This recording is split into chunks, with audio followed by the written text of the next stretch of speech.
The telegram arrived at the ranch on a Tuesday afternoon in June of 1883, and the moment Flora Owens saw the fancy script spelling out her old name, her hands began to shake so badly she nearly dropped the paper into the wash basin.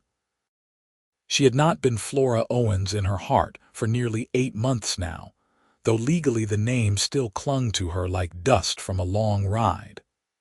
The telegram was from Boston, from a man she had tried very hard to forget, and it said he was coming to collect what belonged to him.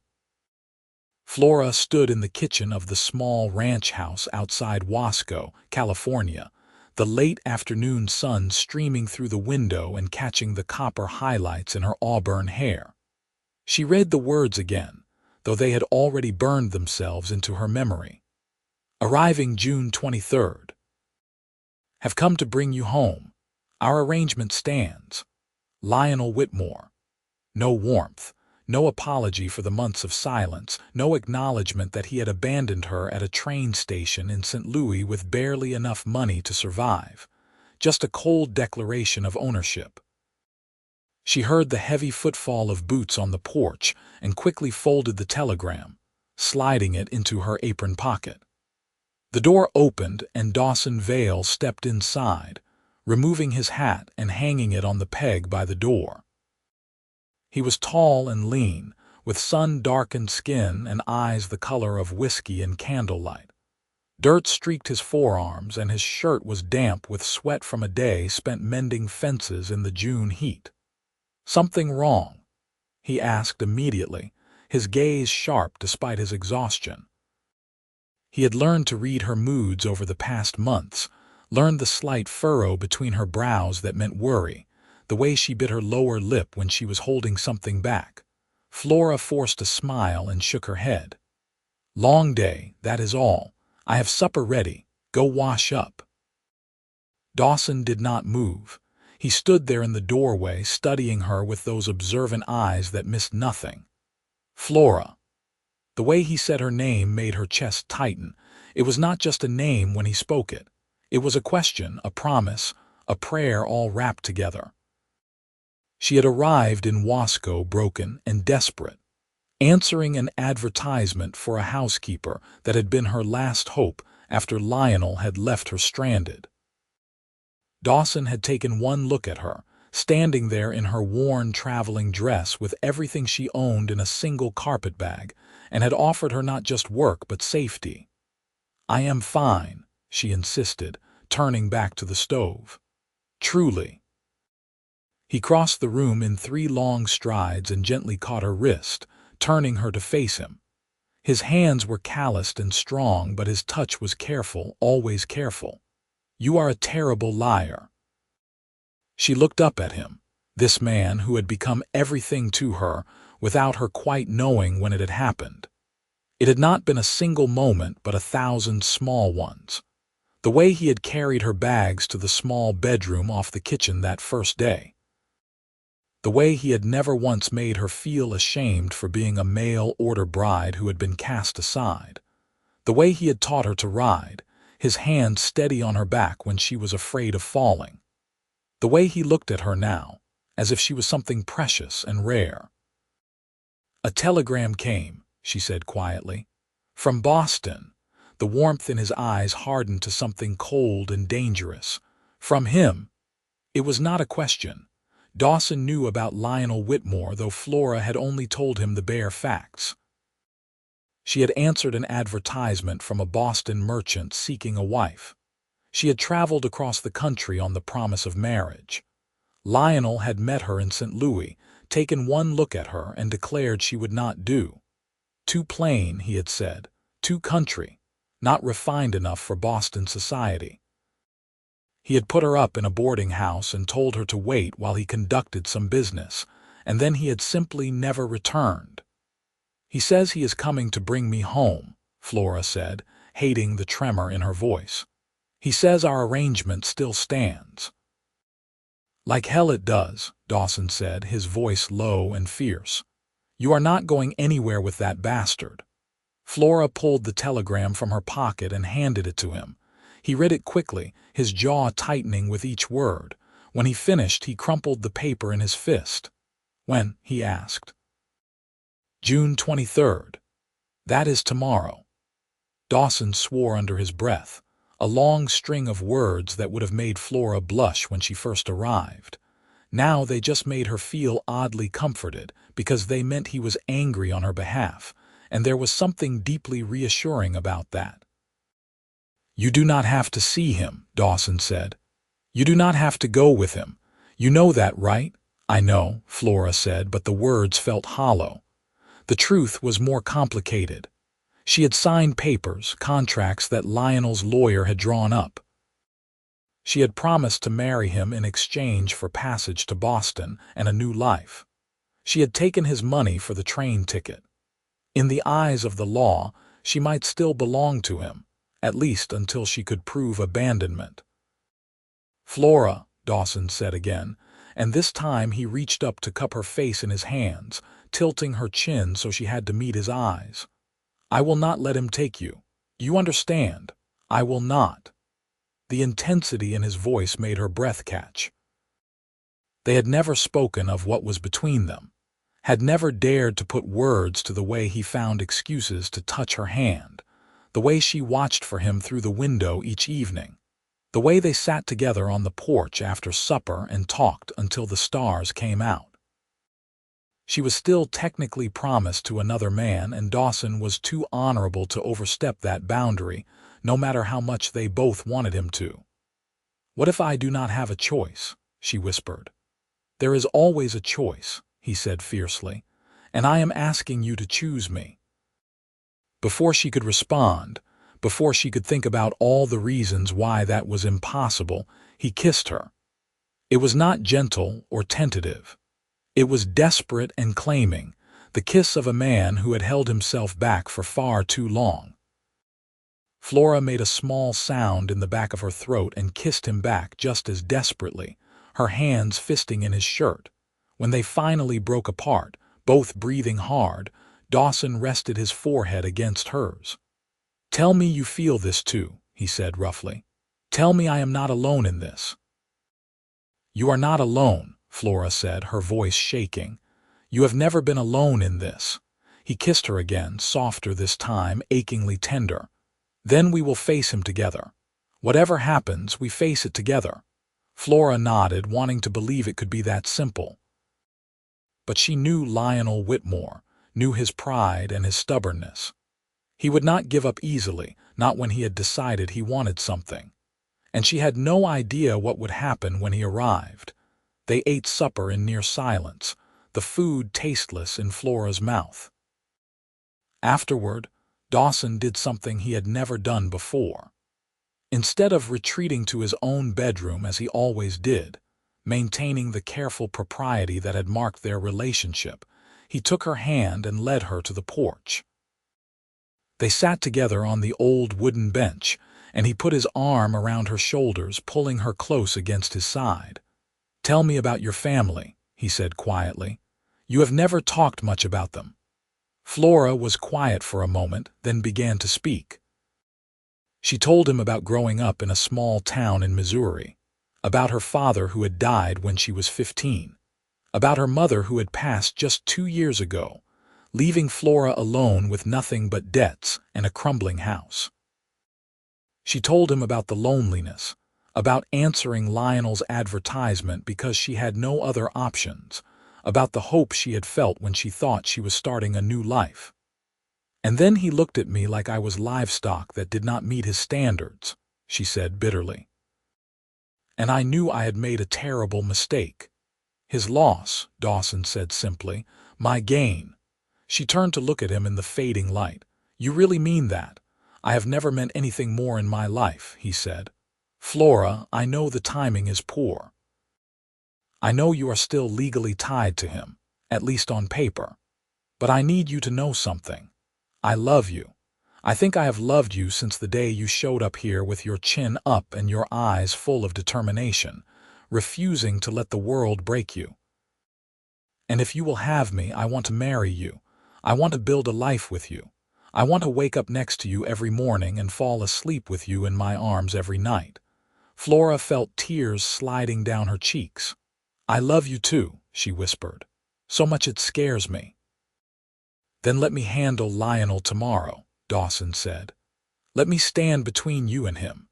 You are mine now, Flora, not in the way he thinks he owns you, like you are property to be bought and sold, but because you have given yourself to me and I have given myself to you, and that matters more than any contract or arrangement." "What will you do?" she asked. A grim smile crossed his face. "I will tell him the truth, that you are not going anywhere." They stayed on the porch until the stars came out, wrapped in each other's arms, neither wanting to let go. Finally, when the night had grown cool and the moon was high, Dawson walked Flora to her bedroom door. He kissed her good night, long and slow and sweet, and then forced himself to step back. "Sleep," he said gently. "Whatever tomorrow brings, we will face it." But Flora barely slept. She lay in her bed, listening to the distant sound of coyotes and the creak of the house settling, and tried to imagine what would happen when Lionel arrived. Would he rage and threaten? Would he try to drag her away by force? Would he have legal papers that would compel her to go? She must have dozed eventually, because she woke to the sound of a wagon rattling up the long drive. The sun was barely up, the sky still pale pink and gold, but there was no mistaking the purposeful approach. Flora dressed quickly in one of her simple cotton dresses, braided her hair with shaking hands, and went to the kitchen. Dawson was already there, dressed in his best shirt and trousers, his gun belt strapped on. He looked up when she entered and crossed to her immediately, pulling her into a brief, fierce embrace. "Stay inside," he said. "Let me talk to him first." "Dawson, I should, please," he said, cutting her off. "Let me do this." Flora nodded reluctantly and watched as he stepped out onto the porch, closing the door behind him. She moved to the window, peering out through the thin curtain. The wagon had stopped in front of the house, and a man was climbing down from the driver's seat. Lionel Whitmore looked exactly as Flora remembered him, tall and well-dressed in an expensive suit that was completely impractical for the California heat. His hair was slicked back with pomade, and his mustache was precisely trimmed. He looked like what he was, a wealthy Boston merchant utterly out of place in the rough country of Wasco. Behind him, still sitting in the wagon, was another man Flora did not recognize. He was larger than Lionel, with the build of someone hired for muscle rather than conversation. Her stomach tightened with fresh anxiety. Lionel started toward the porch, his expression full of smug confidence, but stopped short when he saw Dawson standing in the doorway. Dawson was not as tall as Lionel, but there was something about the way he stood, loose-limbed and ready, that made him seem larger. His hand rested casually on the grip of his revolver. "Can I help you?" Dawson asked, his voice polite but edged with steel. "I am looking for Flora Owens," Lionel said, his Boston accent crisp and clipped. "I was informed she resides here." "And who might you be?" Dawson asked, though Flora knew he understood exactly who this man was.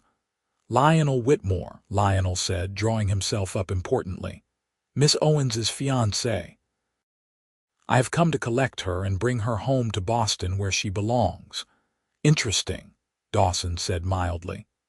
"Because Miss Owens told me her fiancé abandoned her in St. Louis 8 months ago and left her to fend for herself. That does not sound much like a fiancé to me." "That sounds more like a coward." Lionel's face flushed red. "How dare you? I had business to attend to. I always intended to return for her." 8 months is a long time to conduct business," Dawson observed. "Long enough for a woman to starve or worse. Lucky for her she found her way here." "Yes, well, I am here now," Lionel said impatiently. "And I expect you to produce her immediately. We have a contract, a legal arrangement. She belongs to me." Dawson's expression went cold and hard as winter ice. "She belongs to no one," he said softly, dangerously. Least of all you. I have papers, Lionel insisted, gesturing to the man in the wagon. Legal documents that establish our arrangement. If you do not produce her, I will have the law on you for harboring what is rightfully mine.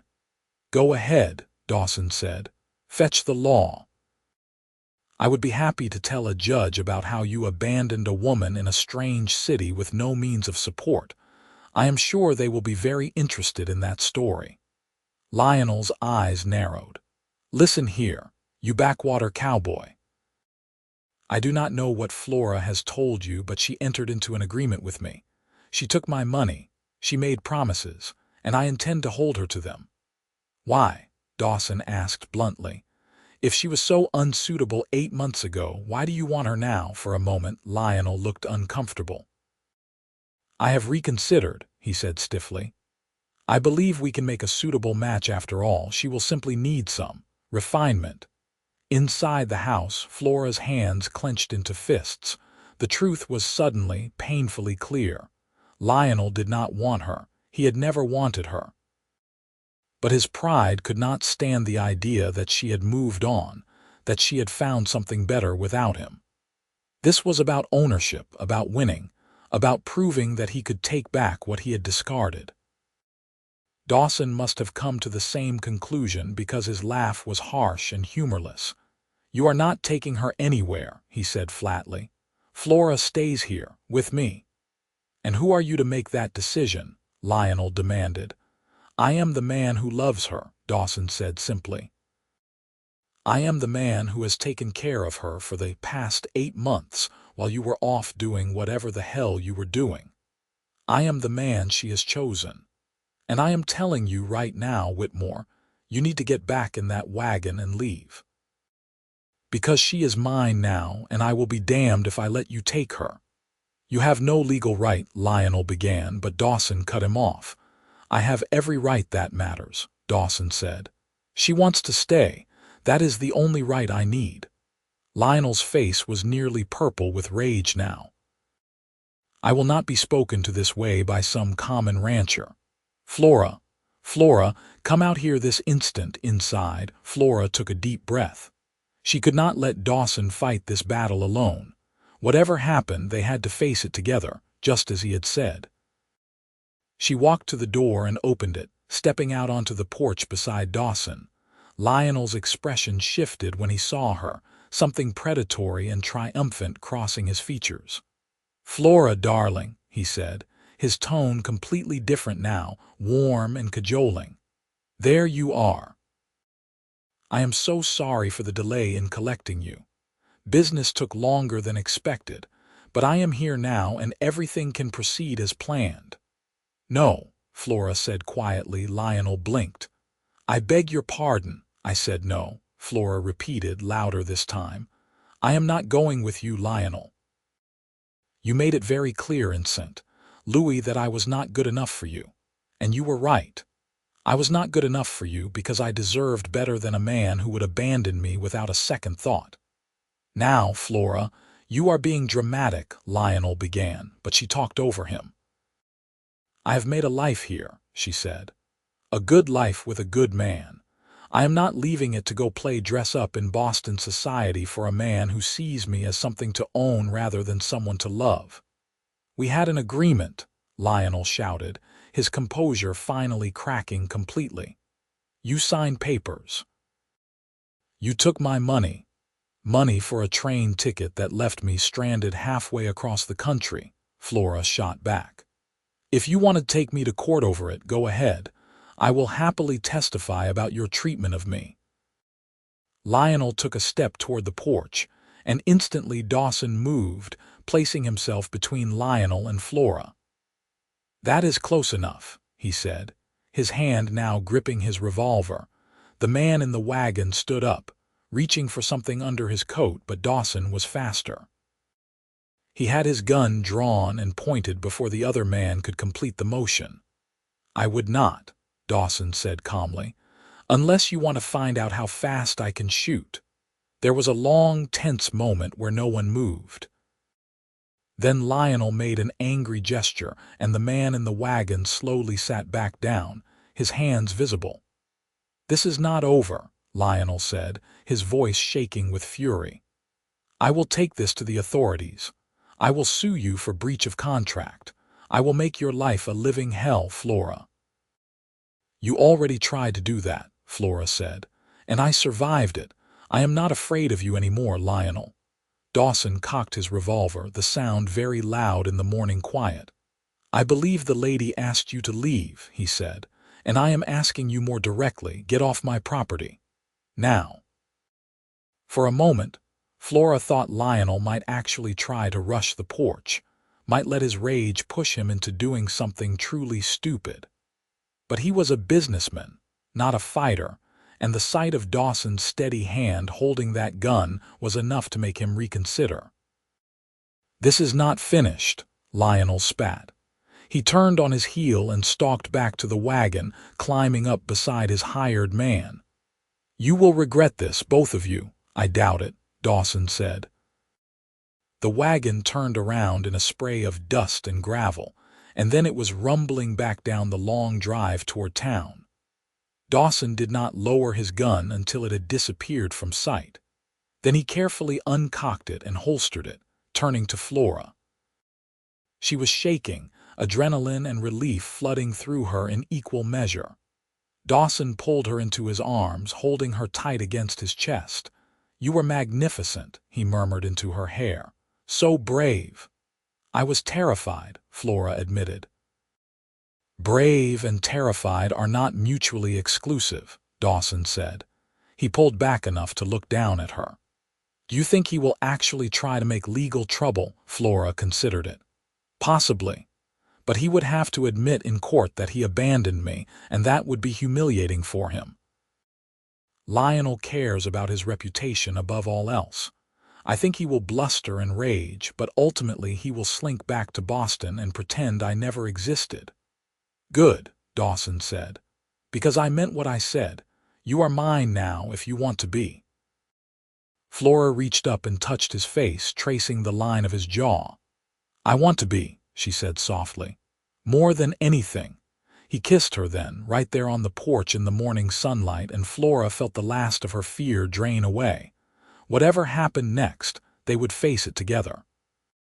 Over the next few days, Flora found herself constantly looking over her shoulder, waiting for Lionel to return or for some legal notice to arrive. But there was nothing. The town of Wasco went about its business as usual, the summer heat settling over the valley like a blanket. Dawson drove her into town on Saturday to buy supplies, and Flora could feel the curious stares of the other townspeople. Wasco was small enough that everyone knew everyone else's business, and the arrival of a fancy wagon from back east had not gone unnoticed. Mrs. Henderson at the general store gave Flora a long, appraising look as she measured out flour. "Heard you had some excitement out at the ranch," Mrs. Henderson said carefully. Flora met her gaze steadily. "Nothing we could not handle." Mrs. Henderson's stern expression softened into something almost like approval. "Good. You have made a good life here, Flora. Would be a shame to see you throw it away." It was as close to a blessing as Flora was likely to get from the formidable Mrs. Henderson, and she felt a warm glow of belonging. This was her community now. These people had accepted her, even knowing she had arrived as a discarded mail-order bride. As they were loading the supplies into the wagon, Sheriff Thomas approached. He was a weathered man in his 50s, fair but firm in his enforcement of the law. "Dawson, Flora," he said, nodding to each of them. "Wanted to let you know that fellow from Boston stopped by my office before he left town." Flora's heart sank. "What did he say?"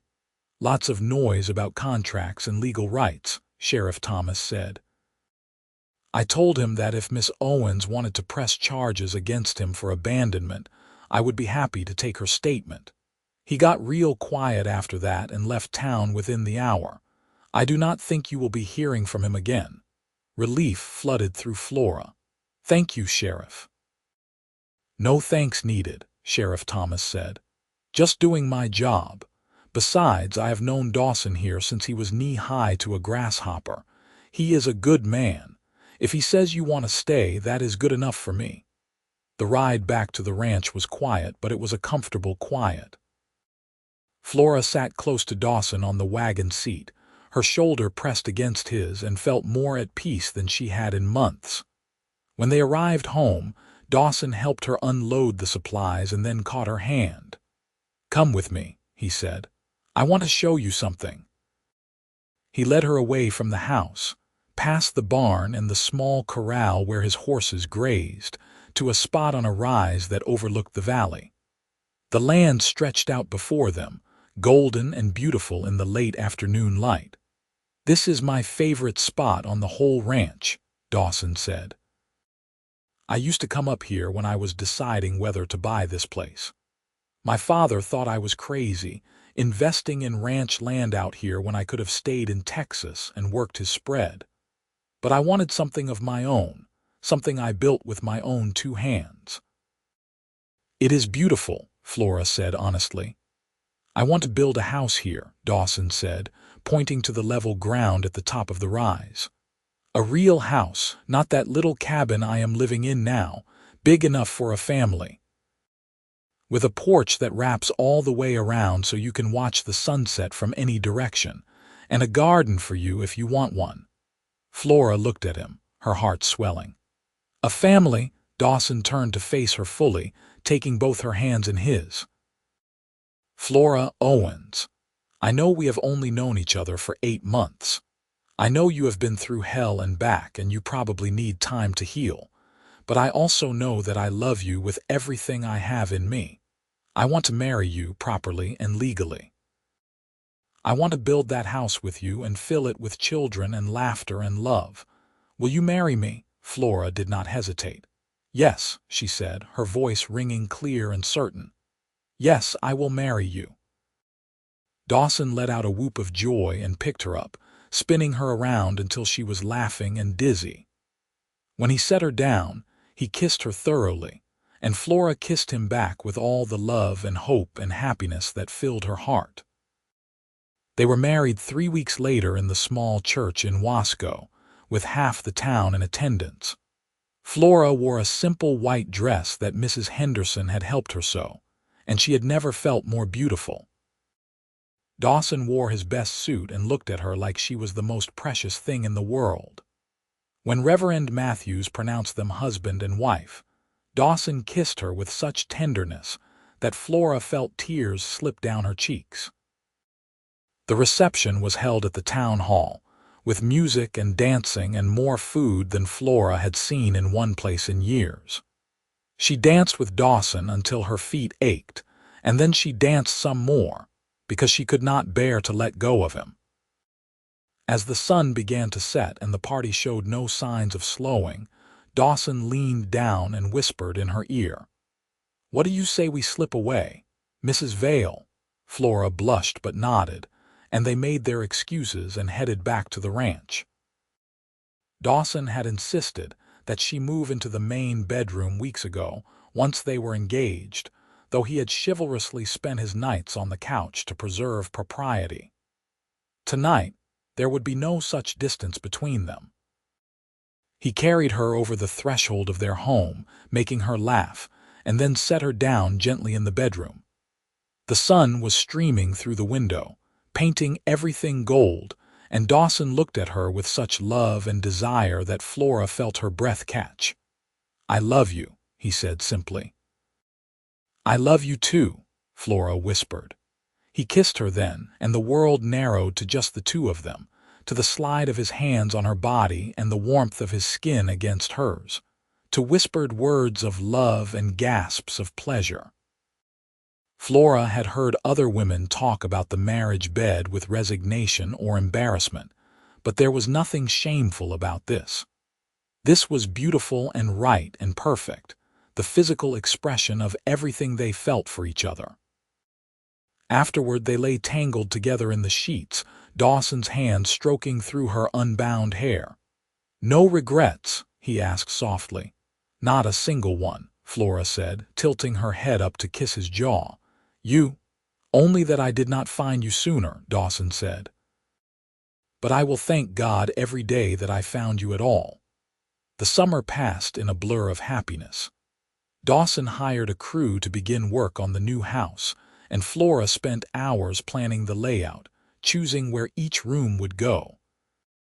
She started a garden near the old cabin, planting vegetables and herbs and flowers.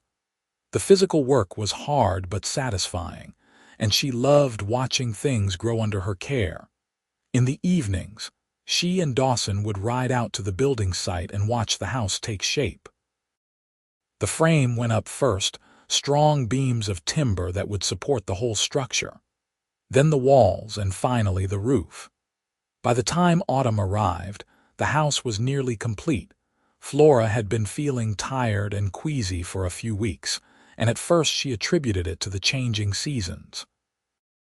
But when the nausea persisted and she realized her monthly courses had stopped, she began to suspect the truth. Mrs. Henderson, who had become something of a friend, confirmed it with one knowing look. "You are glowing, dear," Mrs. Henderson said. "I would say you are about 3 months along." Flora pressed a hand to her still flat stomach, wonder and joy flooding through her. A baby. She and Dawson were going to have a baby. She told him that evening as they sat on the porch of the old cabin, watching the stars come out. Dawson went very still when she whispered the news, and then he turned to her with such joy on his face that Flora started crying. "A baby," he said reverently, placing his hand over hers on her stomach. "We are having a baby. Are you happy?" Flora asked, though she could see the answer written all over his face. "Happy does not begin to cover it," Dawson said. He pulled her into his lap, holding her carefully as if she might break. "You have given me everything, Flora, everything I ever wanted and more than I knew I could have." "We have given each other everything," Flora corrected gently. They moved into the new house in November, just as the first cold winds began to blow down from the mountains. The house was everything Flora had dreamed of and more. Large and airy, with windows that let in floods of light and that wrap-around porch where they could sit and watch the world. Dawson had built her a rocking chair for the nursery, spending weeks carving intricate flowers into the wood. Flora's belly grew round as winter settled in.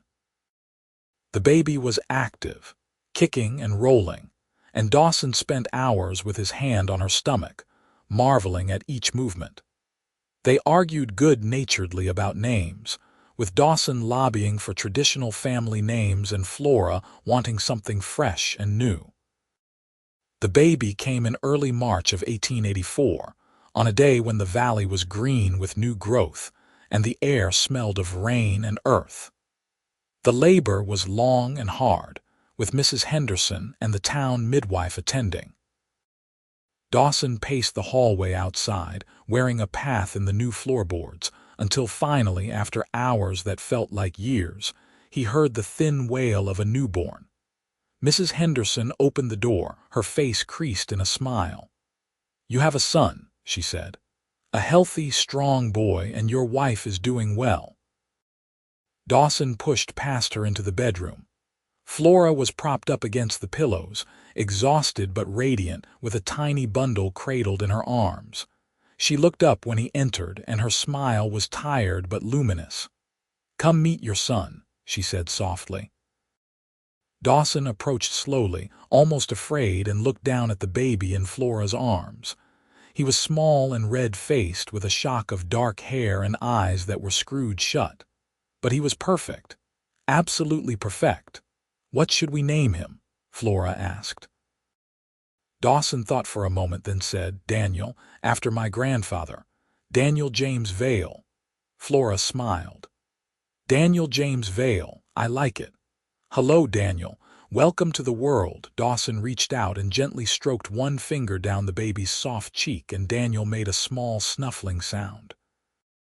Something in Dawson's chest cracked wide open, a flood of love so intense it almost hurt. "I will protect you," he whispered to his son. "Both of you, I will give you the best life I can." Flora reached up and took his hand. "I know you will." The first year of Daniel's life passed in a sleep-deprived but joy-filled blur. He was a good baby, quick to smile and curious about everything. Dawson proved to be a devoted father, getting up for night feedings and changing diapers without complaint. Flora would often find him in the nursery late at night, rocking Daniel and singing old cowboy songs in a low, rumbling voice. The ranch prospered. Dawson's careful management and hard work were paying off, and he was able to hire 2 permanent ranch hands to help with the cattle and horses. Flora's garden flourished, and she began selling vegetables and preserves in town, adding to their income. When Daniel was 18 months old, Flora discovered she was pregnant again. This time, the pregnancy was easier, and she spent the months preparing a cradle and sewing tiny gowns. Dawson expanded the nursery, building a second crib and more storage. Their daughter was born in December of 1885, a week before Christmas. She came fast, so fast that the midwife barely arrived in time. Dawson was there for the birth, holding Flora's hand and murmuring encouragement. When the baby emerged, squalling and furious, both parents laughed with relief and joy. "A girl," the midwife announced, placing the baby on Flora's chest, "and she has a set of lungs on her." Indeed, the baby was red-faced and screaming, making her displeasure at being evicted from the womb very clear. But when Flora touched her cheek, the baby quieted and opened her eyes, staring up at her mother with a serious expression. "Hello, little one," Flora whispered. "What should we call you?" They named her Margaret Rose after both of their mothers, but from the beginning she was Maggie. Maggie had Flora's auburn hair and Dawson's whiskey-colored eyes, and she was fearless from the start. While Daniel was cautious and thoughtful, Maggie threw herself at life with both hands. The years flowed past like water. Daniel started school in Wasco, riding into town each day on the gentle mare Dawson had trained for him. Maggie toddled after her father around the ranch, insisting on helping with chores even when she was barely tall enough to reach the horse's knees. The ranch continued to grow, and Dawson bought more land, expanding his herd. Flora found herself more involved in the community than she had ever imagined. She joined the church ladies' auxiliary and helped organize social events. She taught Sunday school and brought meals to families in need.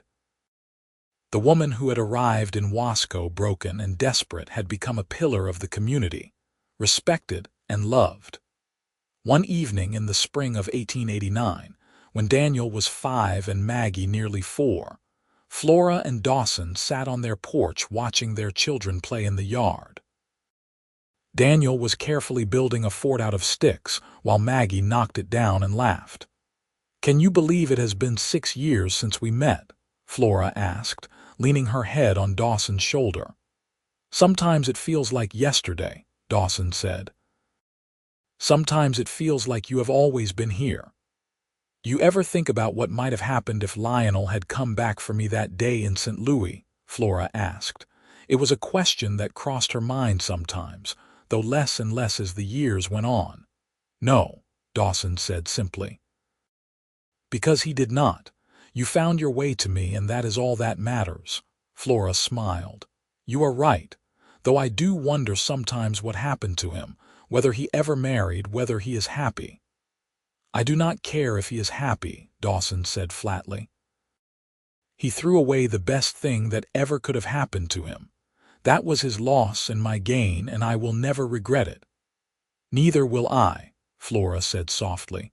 They sat in comfortable silence for a while, watching the sun set over the valley. The land was green and lush from spring rains, and wildflowers dotted the hillsides. In the distance, cattle lowed, and somewhere a meadowlark was singing. "Mama, Papa, look!" Maggie's excited voice broke through their reverie. She was pointing at something in the grass, and Daniel was crouched down beside her, examining it carefully. Dawson and Flora got up and walked over to see what had captured their children's attention. It was a small lizard, basking in the last of the sunlight. Maggie was reaching for it, but Daniel caught her hand.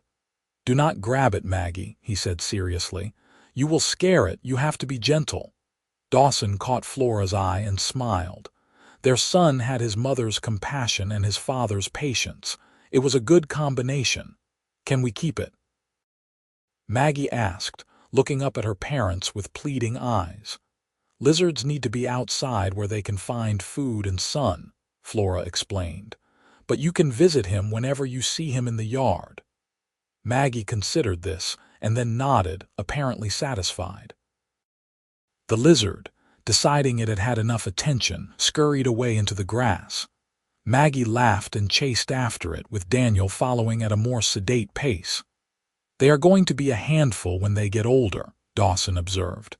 "They already are," Flora said, but her voice was full of love. That night, after the children were tucked into bed and the house was quiet, Dawson pulled Flora into his arms in their bedroom. "I love you," he said, as he did every night. "I love you too," Flora replied, as she always did. They made love slowly and tenderly, taking their time with each other as they always did. Afterward, Flora lay with her head on Dawson's chest, listening to the steady beat of his heart. "Thank you," she said quietly. "For what?" Dawson asked, his hand stroking through her hair. "For standing in that doorway," Flora said. "For telling Lionel that I was yours, for choosing me." Dawson tightened his arms around her. "You make it sound like I had a choice," he said. "From the moment I saw you, I was yours. You could have left with Lionel that day, and I would have respected your choice, but it would have broken me. I am just grateful every day that you chose to stay." "I will always choose you," Flora whispered. "Always." The seasons turned, and the Vale family grew and changed with them.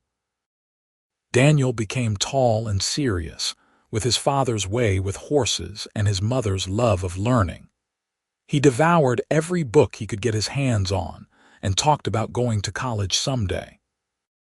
Maggie remained wild and fearless, climbing trees and racing her horse across the valley, giving her parents gray hairs but filling their lives with laughter. When Daniel was 10 and Maggie 9, Flora discovered she was pregnant again. It was a surprise, as she had assumed her childbearing years were behind her. But the baby came in the spring of 1894, another boy they named Thomas William.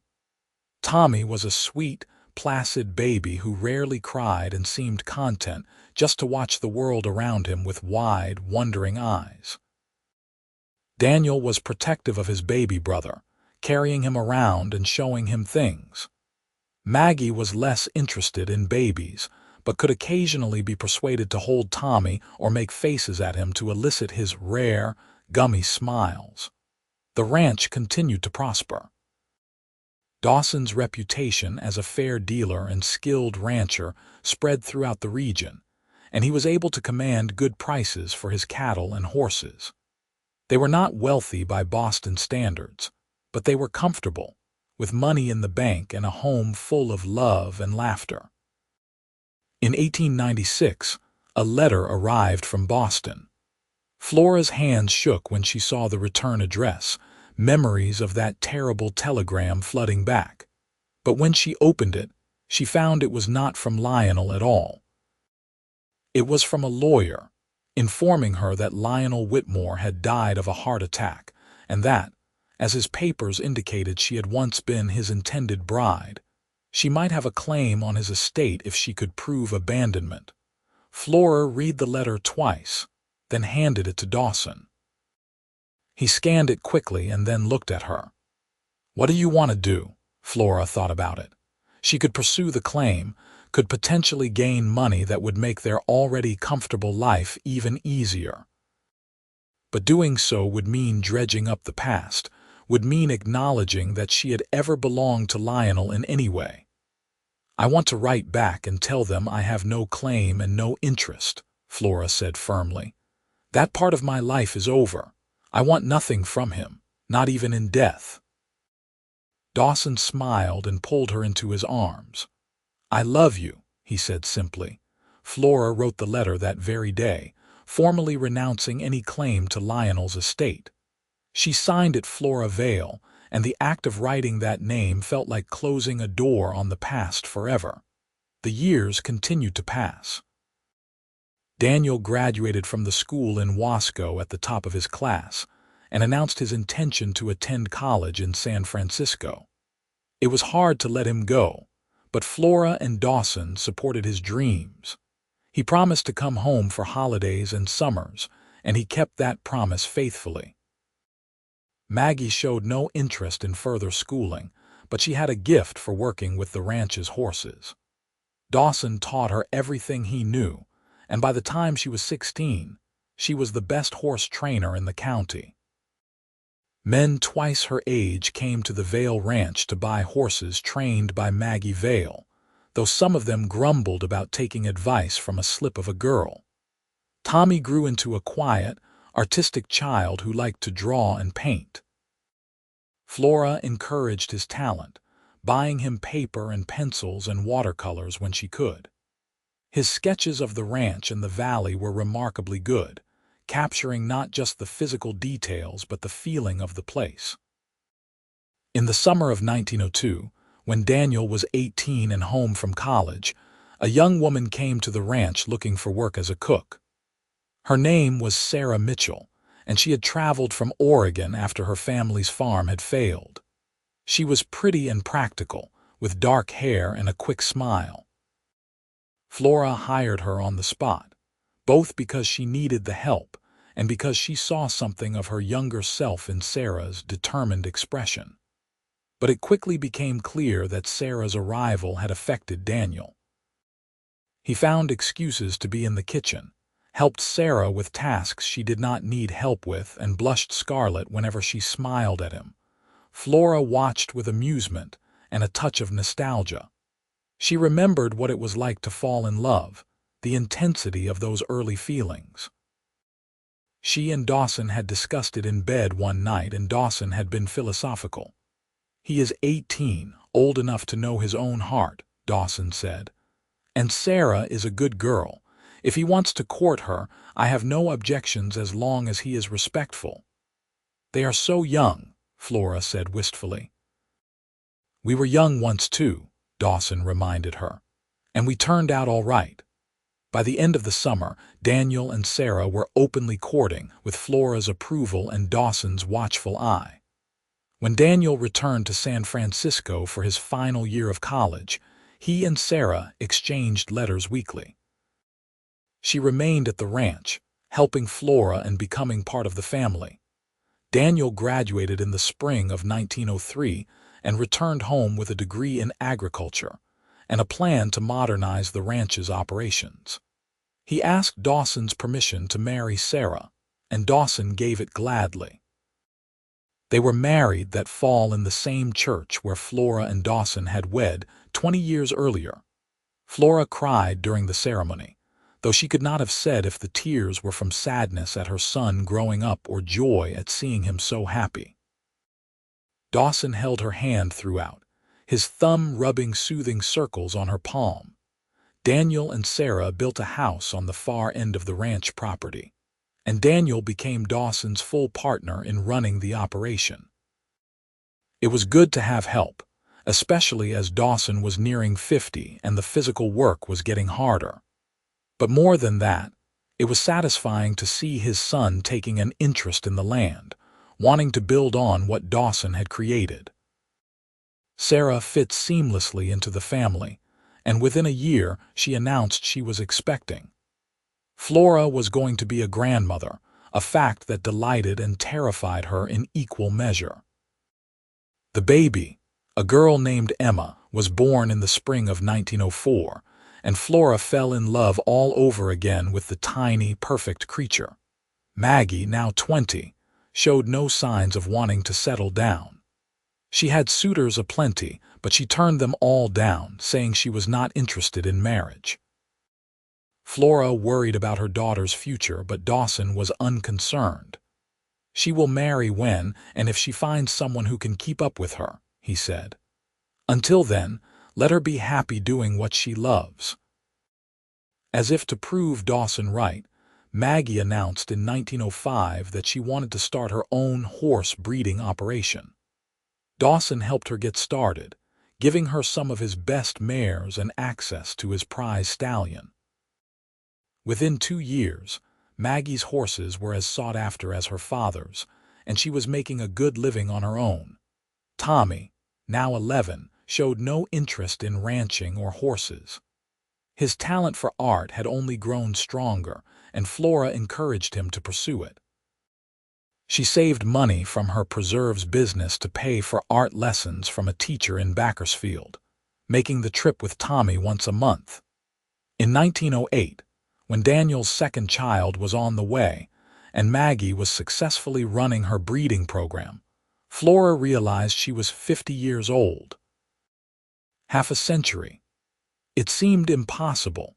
She did not feel old, though her hair was now more silver than auburn and there were lines around her eyes and mouth. Dawson was 52, his dark hair now streaked with gray, but he was still strong and vital. They had been married for 25 years, and Flora loved him more with each passing day.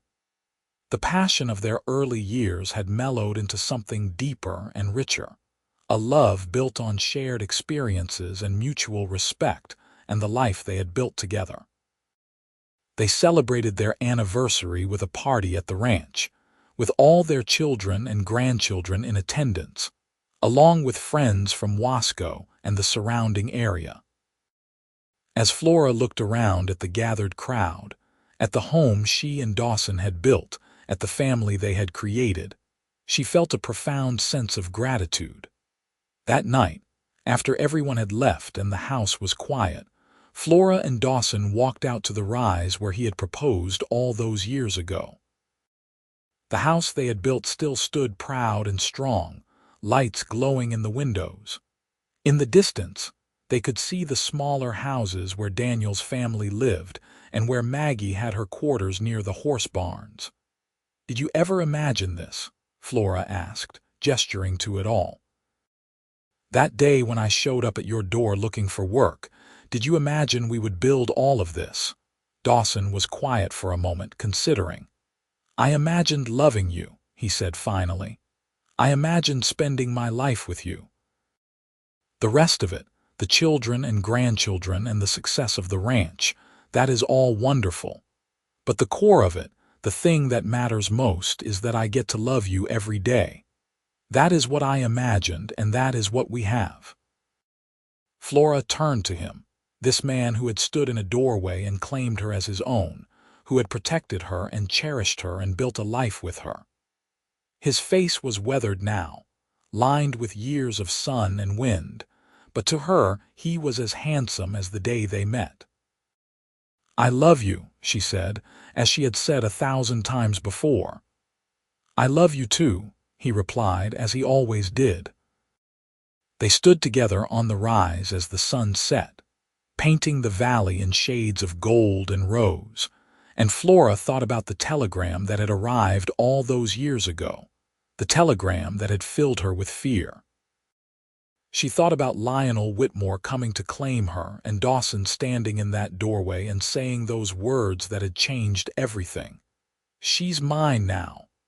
At the time, she had thought he was protecting her, and he had been, but it was more than that. He had been claiming her, yes, but also giving himself to her. It had been a declaration of love and commitment, a promise that he would stand between her and anything that threatened her happiness, and he had kept that promise every day for 25 years. The years continued to flow past. Daniel's family grew to include 4 children, all of them healthy and bright. Maggie surprised everyone by falling in love with a quiet veterinarian who came to the ranch to treat a sick horse. His name was Patrick O'Brien, and he was gentle and kind and utterly devoted to Maggie.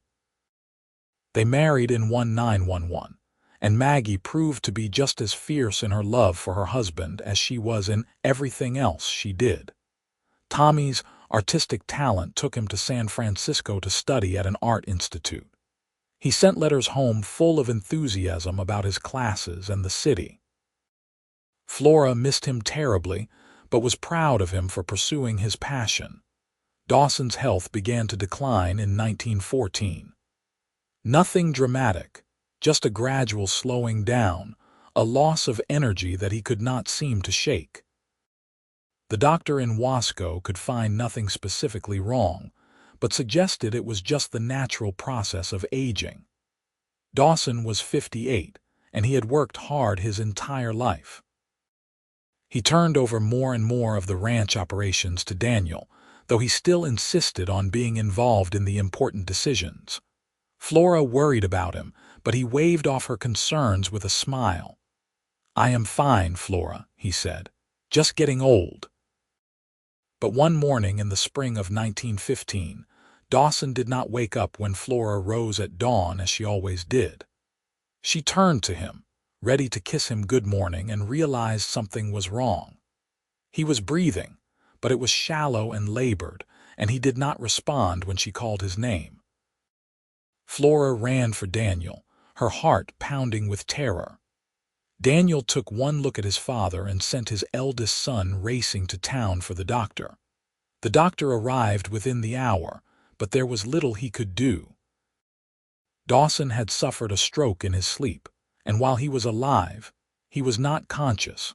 Flora sat by his bedside for 3 days, holding his hand and talking to him, telling him stories of their life together, begging him not to leave her. The children gathered, Daniel and Maggie and Tommy, who came rushing home from San Francisco.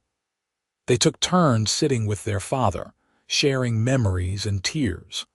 On the third night, as Flora sat alone with Dawson in the dark hours before dawn, his eyes fluttered open. He looked at her, and for a moment his gaze was clear and focused. "Flora," he whispered, his voice rough and weak. "I am here," she said, gripping his hand tightly. "I am right here. Love you," he managed. "Always." "I love you too," Flora said, tears streaming down her face. "So much. More than anything." He smiled, just a slight curve of his lips, and then his eyes closed again. His breathing changed, becoming slower and more peaceful. Flora knew what was happening, had seen it before with her own parents. She climbed into the bed beside him, carefully arranging herself so she was pressed against his side, her head on his shoulder. "Thank you," she whispered. "Thank you for choosing me. Thank you for loving me. Thank you for every single day we had together." Dawson Vale died as the sun came up, with his wife in his arms and his children gathered around his bed. He was 59 years old, and he had lived a good life full of love and purpose and family. The funeral was the largest Wasco had ever seen. It seemed like everyone in the county came to pay their respects to the man, who had been a fixture in the community for over 30 years. They buried him on the rise overlooking the valley, the spot where he had proposed to Flora, where they had planned the house that still stood strong and beautiful. Flora thought her grief would consume her.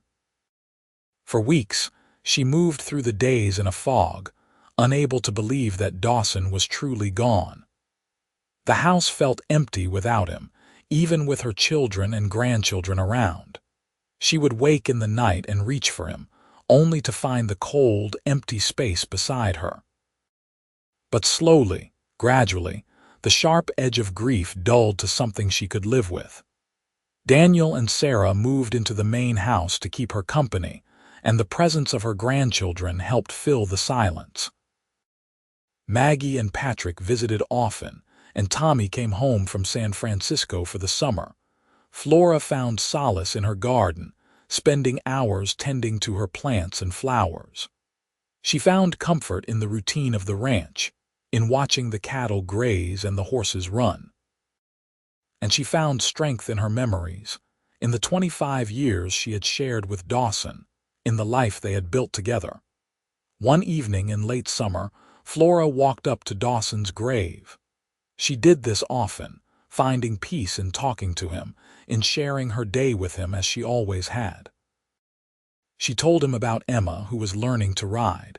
She told him about Daniel's plans to expand the herd.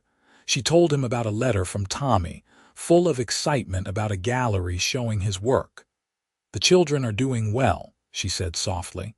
"You would be so proud of them. They have taken everything you taught them and built on it. Your legacy lives on in them, in their children, in this land we loved." The sun was setting, painting the sky in brilliant shades of orange and pink. Flora stood there, the wind blowing her silver hair, and felt a sense of peace settle over her. She missed Dawson with an ache that would never fully go away. But she had been blessed beyond measure to have had him in her life, to have been loved by him. "I will love you until the day I die," she whispered. "And then I will find you again, wherever we go next, and I will love you there too." The years passed. Flora watched her grandchildren grow up and have children of their own. She celebrated her 70th birthday, surrounded by 4 generations of the family she and Dawson had created. Daniel ran the ranch with skill and dedication, honoring his father's legacy while also modernizing where it made sense. Maggie's horse breeding program became renowned throughout California. Tommy became a successful artist, his paintings of the West displayed in galleries across the country. Flora remained active and sharp well into her 80s, still tending her garden, still involved in the church and the community. But she never remarried, never even considered it. She had had her great love, and once was enough. On a warm spring morning in 1939, Flora woke feeling tired. She was 86 years old, and she had lived a long, full life. She rose slowly and dressed, then walked outside to the garden. The roses she had planted 50 years ago were blooming, their fragrance sweet in the morning air. She felt a sudden tightness in her chest, a pain that took her breath away. She sat down carefully on the bench Dawson had built for her, the wood worn smooth by decades of use. The pain intensified, but Flora was not afraid. She looked out over the valley, at the land she had loved for so many years, and she smiled. "I am coming," she whispered, and she did not know if she was speaking to the land or to Dawson, waiting for her on the other side. They found her there an hour later, sitting peacefully on the bench with a smile on her face. Flora Vale had died as she had lived, surrounded by the beauty she and Dawson had created, in the place she called home. They buried her next to Dawson on the rise, and the entire town of Wasco came to say goodbye to the woman who had arrived as a desperate, discarded mail-order bride and become the heart of the community.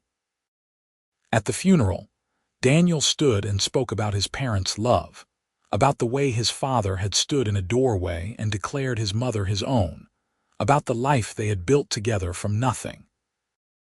"My father once told me that the day my mother arrived at the ranch was the luckiest day of his life," Daniel said, his voice thick with emotion. "And my mother told me that the day my father sent Lionel Whitmore away was the day she truly became free. They gave each other everything.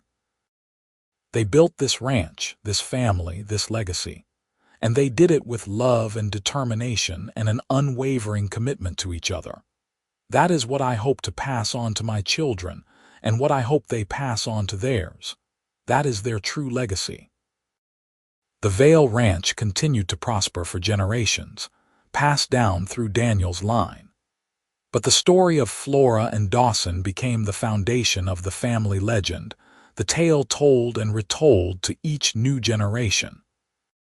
The story of a woman who was abandoned and found her way to a tiny ranch in California. The story of a man who stood in a doorway and claimed her as his own. The story of a love that built a dynasty and lasted beyond death itself. And on quiet evenings, when the sun set over the valley in shades of gold and rose, some swore they could see 2 figures standing on the rise where the house still stood. A tall man and a woman with auburn hair turned silver, holding hands and watching over the land they had loved, together for all eternity.